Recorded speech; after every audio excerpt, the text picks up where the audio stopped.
Hi, so I'm Edward Grant. I'm the Welfare and Equality Officer of the Student Union. Now, this talk is going to be a little bit different from the ones you're going to be seeing today because we are the Student Union, we're a student-led organisation. We're autonomous with IT, but we're contained within it, and we're here mainly to protect the student rights and make sure that everything's right with their welfare and education inside the college. So, as far as it goes with accommodation, the Student Union compiles a list of accommodation available in Letterkenny and Killybegs each year. So, the LYT doesn't own any accommodation, there's no purpose-built accommodation, but we do contact landlords each year. And we get landlords and accommodation providers on board who are capable to provide, and we go and check their houses and make sure they are up to the standards listed in most of the quality assurance handbooks. So the release is about August each year. We put the list up on our website. It goes live there and we do keep it updated throughout the year. But our social media platforms, Facebook and Instagram, are the places to really keep an eye on because they're where we get the most up-to-date information out, and if any new things come on before it's put on our list, we tend to put it up as a wee ad there, and available rooms, or even students who've rented a house privately and want to advertise a couple of rooms.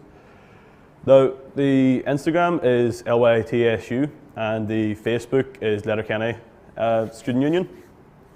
Now, this list is the only official list, and there is other lists out there that are compiled by students and they're compiled by people just on Facebook groups. So if you do come across any of those and you see any accommodation you're thinking about, just make sure to get in contact with us.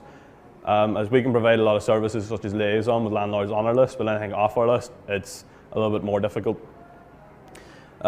Before making any commitments, make sure to get in contact with us, even if it's just around the ideas of contracts, make sure you have them, or tips and tricks like taking pictures of furniture and getting the landlord to sign off that this is the agreed condition it was in when you give it, to make sure there isn't going to be any hassle around getting deposits back or anything at the end of the year. So do your research. Although our accommodation list is updated every August, the main accommodation providers stay the same. So the largest ones such as Edmund Cassidy with Shalom House and Ballyrain Halls always remain the same. It's important to get in contact with them early if you're thinking about moving into Letterkenny, because due to a lot of the pressures in the rental market this year, we've had a struggle getting accommodation providers on our list.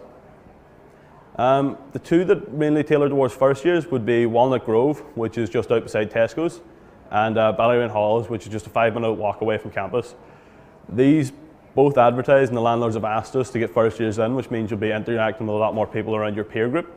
And Ballyrain Halls also has the added protection of providing 24-hour security. Now, it does mean they're a little bit more expensive, but I think it gives peace of mind to a lot of parents sending their kids away to college for the first time. Now, if you have any questions about accommodation or anything else, you can always get in contact with me. My details are there. They're also up on the website. I am the only one who officially deals with accommodation in the LYT, so if you have questions about a landlord, or even if you've moved in and you're here for a year or two and you want to know what the crack is, the Welfare and Equality Officer is always there to support you. If you're looking for a little bit of stats and statistics on where accommodation is in Letterkenny this year, we have 300 plus rooms available on our list. This is more than any other year, but because we're becoming the ASU and because of the students that were held back due to COVID, we're experiencing a lot higher demand.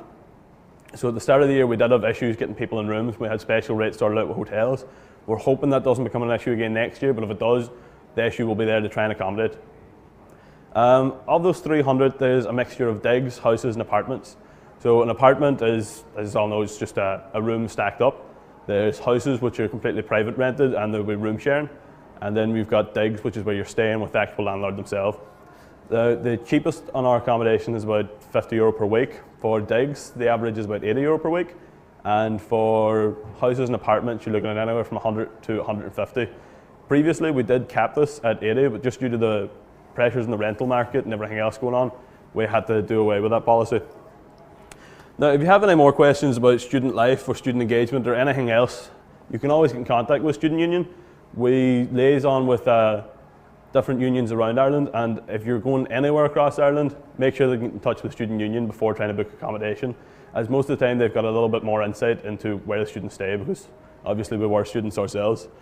These are my other two co-workers. There's Adam O'Flaherty, he's the president of the union this year. He deals mainly with making sure everything's running on track, and we would have a lot more insight into the internal running of the college.